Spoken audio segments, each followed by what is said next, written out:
Donald Trump breaks silence on Andrew's saga as he is stripped of every royal title. Royal watchers across the globe were left stunned this week after a decision that has sent shockwaves through Buckingham Palace and beyond. King Charles III has officially begun stripping his brother, Andrew Mountbatten Windsor, formerly known as the Duke of York, of every remaining royal title and honor. It's an extraordinary fall from grace for a man who was once one of the most visible members of the British royal family, now reduced to a royal exile engulfed by scandal. This dramatic move comes after years of controversy surrounding Andrew's association with the late convicted sex offender and financier Jeffrey Epstein. For years, whispers about his friendship with Epstein lingered uncomfortably in royal circles, but it was Virginia Giuffre's shocking allegations that truly detonated the scandal. Giuffre has claimed that Andrew had sex with her 3 times when she was just 17, claims he has always fiercely denied. Yet despite his denials, the weight of public outrage and the stain on the monarchy's reputation became too heavy to ignore.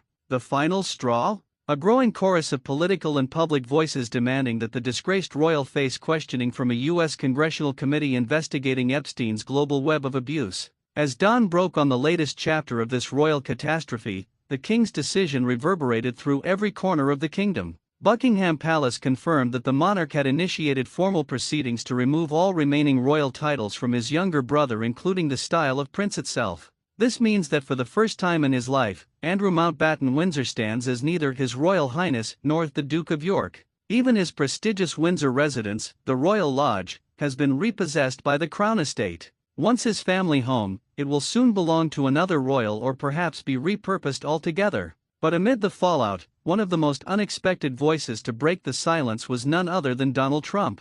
Speaking aboard Air Force One late on Sunday, the former U.S. president, never one to shy away from the headlines, offered his take on the unfolding scandal. "It's a terrible thing that's happened to the royal family," Trump told reporters. "That's been a tragic situation. It's too bad. I feel badly for the family." His tone was surprisingly sympathetic, a comment that raised eyebrows among both political analysts and royal observers. After all, Trump has long maintained close ties with certain members of the royal household, including past encounters with Queen Elizabeth II during his presidency. Trump's words struck a chord that rippled through the international press. While the former president's comment was brief, it underscored the global fascination and pity surrounding a family now grappling with internal scandal and external scrutiny.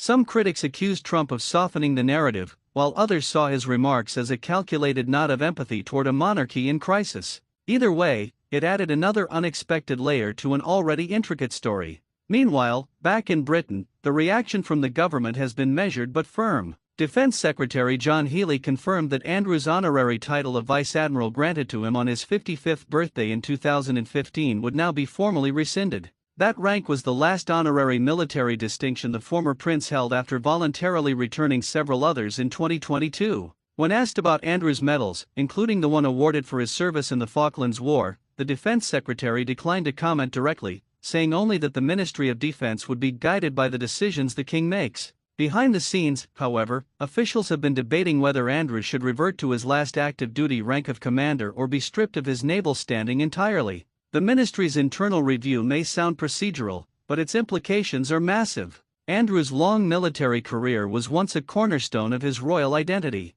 He joined the Royal Navy in 1979, trained as a helicopter pilot, and even served during the Falklands War, flying missions under live fire. His service earned him respect among fellow officers, but the decades since have eroded that reputation. As the Epstein scandal deepened, military institutions began to distance themselves, eventually pressuring him to relinquish his roles as honorary colonel and commodore-in-chief across multiple regiments. Now, even his remaining medals are under review, an unimaginable scenario for a man who once represented the royal family in military parades and state ceremonies. The removal of his dukedom from the roll of peerages marks an especially historic moment. It's exceedingly rare for a royal peerage to be revoked, especially from someone born into the family. Yet, King Charles appears determined to send a message: no one, not even his own brother, is above accountability. For the monarchy, an institution often accused of shielding its own, this act of internal discipline signals a shift toward transparency and moral rectitude. It's a gamble for the king, but perhaps a necessary one to preserve the monarchy's long-term credibility in the eyes of the public.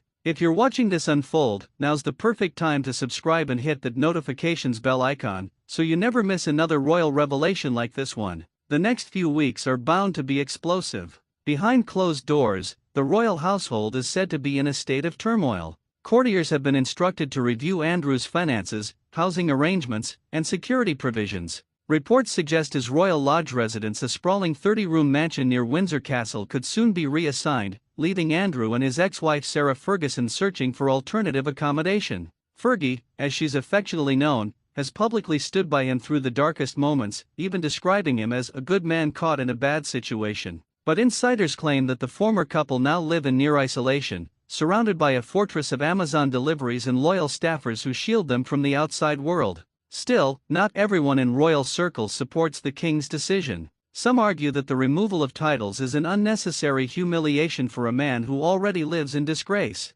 It's like kicking him while he's down, one former palace aide reportedly said. Others counter that Charles had no choice, that the monarchy's moral authority would have been irreparably damaged if Andrew were allowed to continue holding honorary positions or living rent-free on royal estates. The symbolism of stripping him of princely title bestowed at birth is both powerful and deeply painful. Public opinion remains divided. While many Britons applaud the king for taking decisive action, a vocal minority still sees the move as overly harsh. On social media, the debate has reignited discussions about royal privilege, hereditary entitlement, and whether Britain's ancient system of aristocracy still belongs in the modern world. The sense of betrayal cuts deep not only within the palace but among veterans who once served alongside Andrew. "You don't just erase someone's service because of scandal," one retired officer told reporters. Yet another responded bluntly, "The uniform stands for honor. He forfeited that." As for Andrew himself, insiders describe him as stunned but resigned. Those close to him say he had been warned this day might come, especially after the Epstein-linked lawsuits and the 2022 out-of-court settlement with Giuffre, rumored to have cost him millions.